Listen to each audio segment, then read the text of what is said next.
How to set a contact's birthday on the iPhone 16 series. First, let's go back to the home screen by swiping up at the bottom of the screen. From the home screen, open up the phone application, then tap on Contacts tab at the bottom. In the list of contacts, open up a contact, then tap on Edit. Next, in the list here, you want to scroll down. And then there should be a text field called Add Birthday. So tap on the Add button.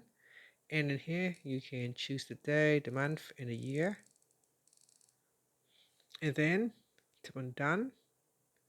Now, once you tap on Done, it will save the changes. And if you scroll down, you can see it will show birthday in the contact detail.